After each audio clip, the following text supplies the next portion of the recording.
جو دیکھنے میں 10-12 سال پرانا لگتا تھا۔ میرے دل میں تجسس بڑھ گیا، مگر ساتھ ہی فکر بھی کہ یہ سب کیا چکر ہے۔ فی الحال ان لڑکیوں کا کیا کرتا؟ خط تو میرے پاس آ گیا تھا۔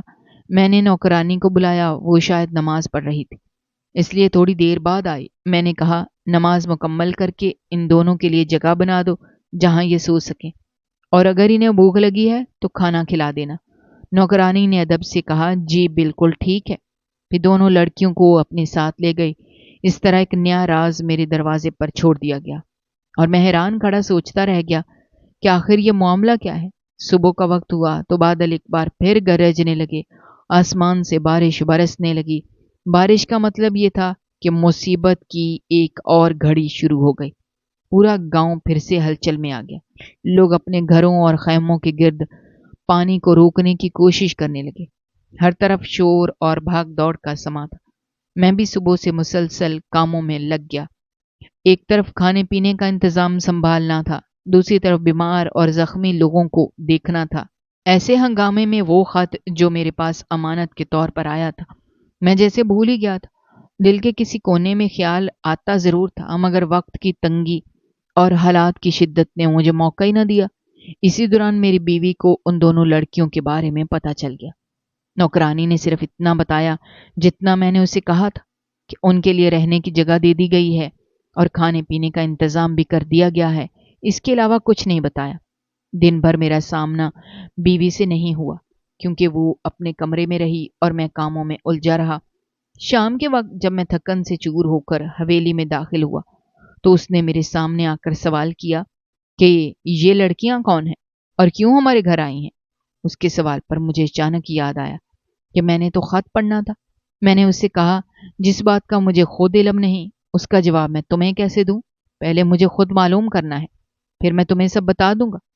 میری بات سن کر اس نے مجھے شک بھری نظروں سے دیکھا، کیونکہ وہ ہمیشہ سے میری فطرت جانتی تھی اور اسے ہمیشہ مجھ پر اعتماد نہ رہا تھا۔ میں نے بحث کو وہیں ختم کیا اور اپنے کمرے میں چلا گیا۔ دل میں عجیب سا بوجھ تھا اور دماغ میں ہزاروں سوال تھے۔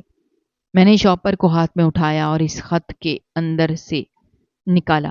کاغذ پر پرانی حالت میں تھا اور حروف ایسے لگتے تھے جیسے وقت کے ساتھ پیلے پڑ گئے ہوں۔ میں نے سانس روک کر خط کھولا اور پڑھنا شروع کیا۔ ابھی میں نے پہلا ہی لفظ پڑھا تھا کہ میرا دل زور سے دھڑکا۔ خط کی ابتدا میں لکھا تھا، میں منیبہ آج تمہیں یہ بات بتانا چاہتی ہوں رحمت۔ جیسے ہی میری نظر منیبہ کے نام پر پڑی تو ایک بجلی سی میرے اندر سے گزری۔ مجھے لگا جیسے کسی نے میرا گریبان پکڑ کر ماضی کی اندھیری گلیوں میں پھینک دیا ہو۔ اچانک پرانی یادیں زندہ ہو گئیں، وہ سب لمحے جنہیں میں نے برسوں کے دھوئیں اور غفلت کے پیچھے دفنا دیا تھا، وہ سب ہاتھ پکڑ کر میرے سامنے کھڑے ہو گئے، اور میرا دماغ ایک لمحے میں پیچھے کی دنیا میں جا گرا جہاں ایک کہانی دفن تھی اور وہ مجھے اپنی گرفت میں لے رہی تھی۔ منیبہ جمال ہمارے پورے گاؤں کی سب سے حسین اور سب سے پڑھی لکھی لڑکی سمجھی جاتی تھی۔ اس کی آنکھوں میں عجیب سی کشش تھی اور چہرے پر ایک وقار سا تھا۔ وہ جوان بھی تھی اور سمجھدار بھی۔ اس کی ہر ادا میں ایک نرمی اور شائستگی جھلکتی تھی۔ گاؤں کے لوگ اکثر کہا کرتے تھے کہ اللہ نے اسے حسن کے ساتھ عقل بھی دی ہے، حساب دی ہے، اور اس کے باپ کو اس پر بڑا مان بھی تھا۔ حالانکہ وہ لوگ کمی تھے، لیکن اس کا باپ ہمیشہ کہا کرتا تھا کہ اپنی بیٹی کو ایسے ہی کسی کے حوالے نہیں کروں گا، بلکہ اسے اچھے اور عزت والے خاندان میں بیاہوں گا۔ یہ بات گاؤں بھر میں زبان زد عام تھی کہ جمال اپنی بیٹی کو کسی معمولی گھرانے میں رخصت نہیں کرے گا۔ جب میری نظر پہلی بار منیبہ پر پڑی تو دل کی دنیا یکدم بدل گئی۔ میں نے سوچا بھی نہیں تھا کہ میں کسی کے پیچھے پاگل ہو جاؤں گا، لیکن منیبہ کو دیکھنے کے بعد دل کا چین اور سکون سب چھن گیا۔ میں دن رات اسی کے خیالوں میں رہنے لگا۔ ہر وقت ایک ہی سوچ میرے دماغ میں گونجتی رہتی کہ منیبہ کو حاصل کرنا ہے کسی نہ کسی طرح سے۔ میں اسے اپنے قریب لانا چاہتا تھا اور خود کو سمجھانا بھی تھا کہ گاؤں کا نمبردار ہو کر میرے لیے یہ کوئی مشکل بات نہیں ہے، لیکن حقیقت ہمیشہ خوابوں سے مختلف ہوتی ہے۔ اسی دوران حالات نے رخ بدلا اور اچانک خبر آئی کہ منیبہ کا نکاح ہو گیا ہے۔ نکاح بھی کسی بڑے گھرانے میں نہیں، بلکہ ایک ایسے گھرانے میں ہوا جو غریب تھا، کمی تو نہیں تھا، لیکن دوسروں کی زمین پر مزدوری کیا کرتا تھا۔ یہ خبر میرے لیے کسی بجلی کی طرح گری تھی۔ میں نے سوچا میرے ہوتے ہوئے منیبا نے ایک مزدور کا انتخاب کر لیا اور مجھے نظر انداز کر دیا۔ یہ بات میرے دل کو بری طرح لگی۔ میرے سینے میں آگ بھڑک اٹھی۔ مجھے لگا جیسے میرے غرور کو کچل دیا گیا ہو۔ مجھے ایسے محسوس ہوا جیسے میں اپنی عزت اور انا کا حصہ سمجھ رہا تھا وہ میرے ہاتھ سے نکل گیا ہے۔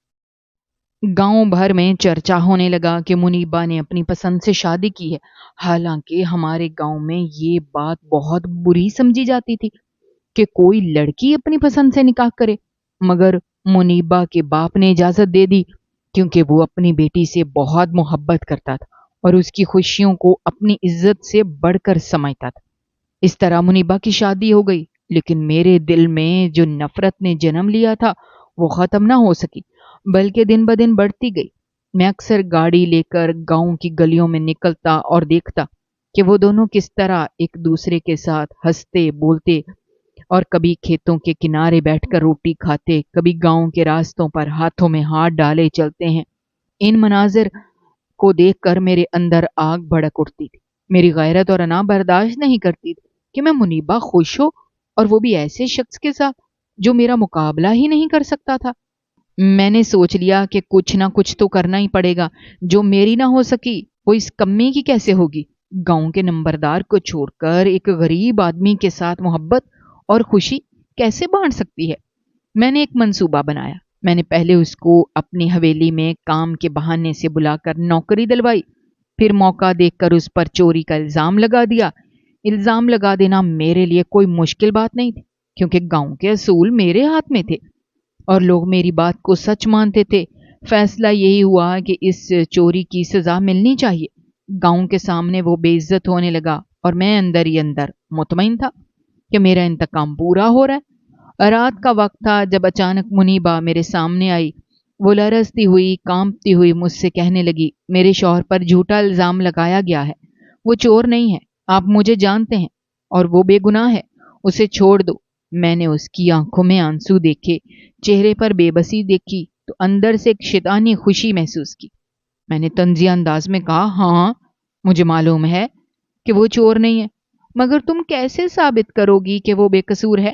گاؤں کے اصول میرے ہاتھ میں ہیں، اگر میں کہوں گا تو وہ چور ہی مانا جائے گا۔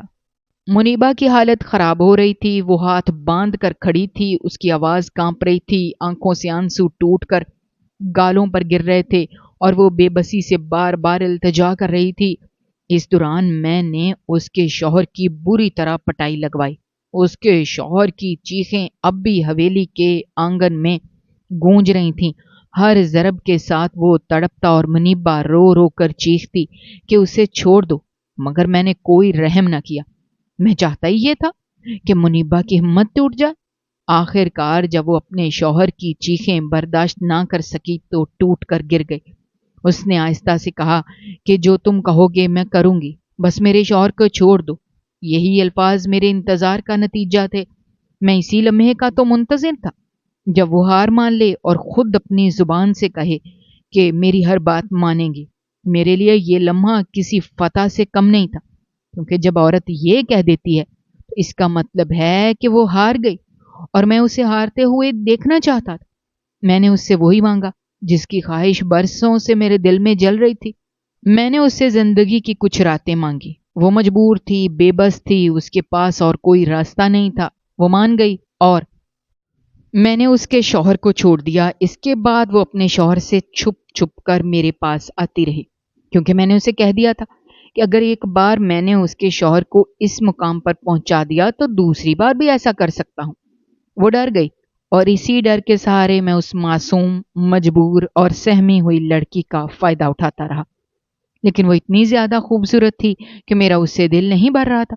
اس کا ہر انداز میرے دل کو مزید بے چین کر دیتا تھا۔ میں بار بار اسے اپنے پاس بلاتا تھا۔ وہ مجبور تھی، بے بسی کے عالم میں میرے حکم کو مانتی رہی، لیکن ایک دن اس نے مجھے بتایا کہ وہ ماں بننے والی ہے اور یہ بچہ اس کے شوہر کا ہے۔ میں نے اس کی بات پر کوئی توجہ نہ دی، بلکہ پھر بھی اسے اپنے پاس بلانے لگا۔ اس کی آنکھوں میں بے بسی اور لبوں پر خاموشی تھی، لیکن وہ میرے سامنے آتی رہی کیونکہ اس کے پاس اور کوئی راستہ ہی نہیں تھا۔ وقت گزرتا گیا اور وہ دن بھی آیا جب اس نے مجھے بتایا کہ دوسرا بچہ بھی اس دنیا میں آنے والا ہے، تب جا کر کہیں میرا دل اس سے بھر گیا اور میں نے اس کے سے تعلق توڑ دیا۔ لیکن جاتے جاتے وہ مجھے ہمیشہ ایک ہی بات کہتی تھی کہ اللہ سب کچھ دیکھ رہا ہے، وہ تجھے ضرور صحیح کرے گا، تو اسے حساب لے گا۔ اس کی آنکھوں کی وہ نمی اور لہجے کی وہ لرزش آج بھی میری روح کو زخمی کرتی ہے۔ لیکن اس وقت میں اپنی شیطانی خواہشات کے نشے میں اندھا ہو چکا تھا۔ ان دنوں میری زندگی خوشحالی کی طرف بڑھ رہی تھی، میری زمینوں پر فصلیں خوب لہلہا رہی تھیں، شہر میں نے ایک نیا کاروبار شروع کیا اور اللہ نے مجھے اس کاروبار میں بہت زیادہ ترقی دی۔ میرے پاس دولت، شہرت اور اثر و رسوخ سب کچھ آنے لگا۔ میں سوچنے لگا کہاں ہے اس کا مکافات عمل؟ کیوں مجھ پر کوئی عذاب نہیں آیا؟ اگر میں نے واقعی برا کیا ہوتا تو آج میرے ساتھ برے حالات ضرور ہوتے۔ لیکن جب میری زندگی میں دن بدن خوشحالی بڑھ رہی تھی تو مجھے یقین ہونے لگا کہ میں نے کچھ غلط نہیں کیا۔ میرا دل اتنا سخت ہو چکا تھا کہ میں نے یہ بھی سوچا کہ اگر منیبا کو اتنی ہی شرم آتی تھی اور اگر وہ ان حالات میں خود کو محفوظ نہ سمجھتی تھی تو اپنی زندگی ختم کر لیتی۔ میرے پاس بار بار کیوں آتی؟ آخر عورت کی غلطی زیادہ بڑی ہوتی ہے، مرد تو صاف بلاتا ہے، عورت ہی ہوتی ہے جو فیصلہ کرتی ہے کہ جانا ہے یا نہیں۔ اس سوچ نے میرے اندر کی سختی کو اور بڑھا دیا اور میں نے اپنی زندگی سے منیبا کا خیال ہی نکال دیا۔ اس کے بعد کئی سال گزر گئے اور میں نے اس کے بارے میں کبھی سوچا بھی نہیں۔ لیکن آج جب یہ خط میرے ہاتھ میں آیا اور میں نے اس کے لفظ پڑھنے شروع کیے تو ایک لمحے میں ہی میری دنیا اندھیر ہو گئی۔ میں سمجھ گیا یہ دو لڑکیاں جو میرے سامنے کھڑی ہیں یہ منیبا کی ہی بیٹیاں ہیں، وہی منیبا جو پانی میں بہہ گئی اپنے شوہر کے ساتھ، اور یہ عورت جو ان کو لے کر میرے دروازے پر آئی وہ اس کی ساس ہے۔ لیکن جیسے ہی میں نے خط کے آخری الفاظ پڑھے میرے جسم کی جان نکل گئی۔ اس نے لکھا تھا، رحمت، میرا شوہر جس سے میں بہت محبت کرتی تھی وہ بھانج تھا اور وہ کبھی باپ نہیں بن سکتا تھا۔ یہ دونوں بیٹیاں تمہاری ہیں۔ میں نے اپنے دل کے سارے راز اس خط میں لکھ دیے ہیں۔ پتہ نہیں یہ کب تم تک پہنچ پائے گا یا نہیں، لیکن یہ میرے دل کا بوجھ ہے جو میں نے کاغذ پر اتار دیا، اور آخر میں یہ بد دعا ضرور دوں گی کہ اللہ تجھے وہاں سے آزمائے جہاں سے تو نے کبھی سوچا بھی نہ ہو۔ اس کے یہ الفاظ میرے لیے کسی بجلی کی کڑک سے کم نہیں تھے۔ میں سکتے میں آ گیا، میری آنکھوں کے سامنے دھندلاہٹ چھا گئی اور میں خود کو سنبھال نہ سکا۔ شاید اس کی ساس کو بھی یہ بات پتہ چل گئی تھی کہ یہ بچیاں میرے خون سے ہیں، اس کے بیٹے کی نہیں، اس لیے وہ ان کا بوجھ نہیں اٹھانا چاہتی تھی۔ اس کا بیٹا تو پانی میں بہہ گیا اور بہو بھی مر گئی، اب وہ ان دو جوان لڑکیوں کو کہاں لے کر جاتے؟ یہ دونوں میری اپنی بیٹیاں تھیں، جبکہ میں ہمیشہ یہی سمجھتا رہا کہ میرا تو ایک ہی بیٹا ہے، وہ بھی اس بیوی سے جو مجھے چھوڑ کر جا چکی ہے۔ مجھے بیٹیوں کا ہمیشہ سے شوق رہا، لیکن مجھے کبھی یہ اندازہ ہی نہ ہوا کہ منیبا کے بطن سے مجھے دو بیٹیاں ملی ہیں۔ میں یہ سب جان کر بری طرح ٹوٹ گیا، میری آنکھوں سے آنسو بہنے لگے، دل میں ندامت کا ایسا طوفان اٹھا کہ میرا سینہ پھٹنے لگا۔ میں اپنے کیے پر پچھتانے لگا، کیونکہ اب میں وہ پہلے والا سنگ دل انسان نہیں رہا تھا۔ اب میں لوگوں کی خدمت کر کے یہ سمجھنے لگا تھا کہ سکون دوسروں کی مدد کرنے میں ہے، لیکن اس وقت سکون میرا ساتھ چھوڑ گیا۔ مجھے منیبا کی جدائی نے بھی توڑ دیا، اور یہ حقیقت بھی کہ وہ دنیا سے چلی گئی ہے اور میں اس سے معافی نہیں مانگ سکا۔ مجھے بس ایک ہی خوف کھا رہا تھا کہ اس کی بد دعا کہاں تک میرا پیچھا کرے گی اور کب میرے اوپر وہ وقت آ گرے گا جس کا اس نے ذکر کیا تھا۔ میرے رونے کی آواز سن کر میری بیوی کمرے میں آ گئی۔ میرے ہاتھ کانپ رہے تھے اور خط میرے ہاتھوں سے گر چکا تھا۔ اس نے جلدی سے وہ خط اٹھایا اور پڑھنا شروع کیا۔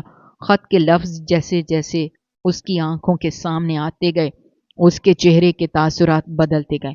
پہلے حیرت، پھر غصہ، پھر نفرت اس کے چہرے پر نمایاں ہو گئی۔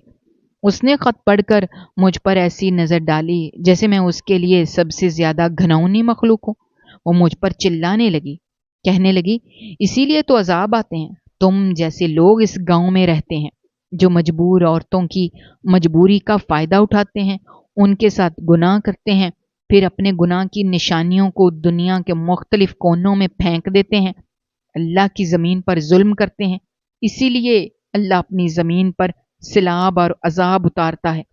وہ مجھے دیکھتی رہی اور بولی کہ تو بڑا بدقسمت نکلا چودھری رحمت، تیرے ناجائز تعلق کی 2 نشانیاں تیرے سامنے کھڑی ہیں، یہ دونوں تیری بیٹیاں ہیں، اب ساری زندگی ان کو سنبھالنا، ورنہ آخرت میں یہی دونوں تیرے خلاف گواہی دیں گی کہ ہمارے باپ نے ہمیں پیدا کیا اور پھر چھوڑ دیا، ہم یتیم ہو کر دنیا بھر میں ذلیل ہوتے رہے اور ہمارا باپ زندہ ہونے کے باوجود ہمارے لیے مر گیا تھا۔ اس کی باتوں نے مجھے ہلا کر رکھ دیا، میرا دماغ سن ہو گیا، میں ابھی اپنے احساس جرم سے باہر نہیں نکلا تھا، اچانک خبر ملی ایک بڑا سیلابی ریلا تیزی سے ہماری طرف بڑھ رہا ہے۔ وہ ریلا ایسا تھا کہ اپنے سامنے آنے والی ہر چیز کو بہا کر لے جا رہا تھا، لوگ چیخ رہے تھے، بھاگ رہے تھے، سب اپنی جانیں بچانے کی فکر میں تھے۔ میں نے سنا تو دل بیٹھ گیا۔ ہماری حویلی ہمیشہ گاؤں میں سب سے محفوظ سمجھی جاتی تھی کیونکہ وہ اونچی جگہ پر بنی ہوئی تھی، لیکن اب ہمیں صاف بتایا جا رہا تھا کہ ریلا اتنا شدید ہے کہ اونچائی اور نچائی سب کو برابر کر دے گا۔ قدرت کے سامنے نہ دولت چلتی ہے، نہ طاقت، نہ عزت، نہ شان، بس وہ جب چاہے اپنی زمین ہلا دے اور انسان کو بتا دے کہ اصل اختیار کس کے پاس ہے۔ میں نے بھی سنا کہ شہر کے بڑے بڑے امیروں کے عالی شان بنگلے بہہ گئے ہیں، وہی لوگ جو ہمیشہ فخر سے کہا کرتے تھے کہ ہم نے ایسے علاقے میں گھر بنایا جہاں پانی کبھی نہیں آ سکتا، وہ بھی اپنے مکانوں کو سیلاب کے سامنے ریزہ ریزہ ہوتا دیکھ رہے تھے۔ تو پھر ہم کیا چیز تھے؟ ہم کہاں کھڑے تھے؟ اب ہماری حویلی میں بھی اپنی آخری سانسیں لے رہی تھی۔ پہلے تو صرف پانی اندر آیا تھا اور کچھ دنوں کے بعد نکل گیا تھا، لیکن اب پانی کو راستہ بنانا تھا، اور اس کا مطلب یہی تھا کہ حویلی کے اندر سے دریا گزر جائے گا۔ جب دریا گزر جائے گا تو پھر مٹی کا ڈھیر ہی باقی رہتا ہے۔ ہمارا سب کچھ تو پہلے ہی تباہ ہو چکا تھا، مال مویشی ڈوب گئے، کھیت کھلیان برباد ہو گئے، بچے بوڑھے سب مصیبت میں آ گئے۔ ایک حویلی ہی رہ گئی تھی، وہ بھی اب ڈوبنے والی تھی۔ ہم سب کو حویلی چھوڑنی پڑی۔ میں نے اپنے خاندان کو اکٹھا کیا، نوکروں کو ساتھ لیا، ان دونوں لڑکیوں کو بھی ساتھ بٹھا لیا اور ہم امدادی کیمپ کی طرف چل پڑے۔ میں عجیب سی دل میں کسک تھی، میں پیچھے موڑ موڑ کر حویلی کو دیکھتا رہا۔ میری زندگی کی سب سے بڑی پہچان وہ حویلی تھی جہاں بیٹھ کر میں نے گاؤں کے لوگوں پر روب ڈالا تھا، جہاں بیٹھ کر میں نے فیصلے کیے تھے، جہاں بیٹھ کر میں نے اپنی انا کو پروان چڑھایا تھا۔ آج وہی حویلی بے بسی کے عالم میں سیلاب کے رحم و کرم پر کھڑی تھی۔ جب میں نے آخری دفعہ حویلی کی طرف دیکھا، مجھے ایسا لگا جیسے اس کی چھت پر منیبا کھڑی ہے۔ وہ منیبا جو کبھی میرے سامنے روتی تھی، آج ہنستی ہوئی نظر آ رہی تھی، جیسے میری بربادی کو دیکھ کر مسکرا رہی تھی، جیسے کہہ رہی ہو، رحمت، مکافات عمل دیر سے آتا ہے لیکن آتا ضرور ہے۔ اس کی ہنسی میرے کانوں میں بجلی کی طرح گونجی، میرا وجود کپ کپانے لگا۔ اب سیلابی ریلا آ گیا تھا، پانی کی ایسی زوردار لہریں حویلی سے ٹکرائیں کہ وہ لمحوں میں زمین بوس ہو گئی۔ میری آنکھوں کے سامنے میری پہچان، میری شان اور میرا غرور سب پانی میں بہہ گیا، اور میں کشتی میں بیٹھا دور جاتا رہا۔ میری آنکھوں میں آنسو تھے اور دل میں ندامت۔ میں نے دونوں لڑکیوں کو اپنے قریب کیا، ان کے سر پر ہاتھ رکھا اور کہا، آج سے میں تم لوگوں کا باپ ہوں، تم لوگوں کا سہارا ہوں، مجھے اپنا باپ ہی سمجھو۔ وہ دونوں خاموشی سے سر جھکا کر ہاں میں اشارہ کرنے لگیں۔ ان کی آنکھوں میں بھی آنسو تھے۔ وہ بے بس لڑکیاں جنہوں نے پہلے اپنی ماں کھو دی، پھر اپنے باپ کو کھو دیا، پھر اپنی چھت کو کھو دیا، آج میرے پاس آ کر بیٹھی تھیں۔ وہ بھی تو بے سہارا تھیں، وہ بھی تو مجبور تھیں۔ میں نے سوچا کہ شاید اللہ نے یہ دونوں مجھے دے کر مجھے اپنی معافی کا ایک راستہ دکھایا ہے، تاکہ میں اپنی زندگی کا باقی حصہ ان کی پرورش میں گزاروں، ان کو سہارا دوں، ان کی محرومیوں کے اندھیروں سے نکال کر روشنی کی طرف لے جاؤں۔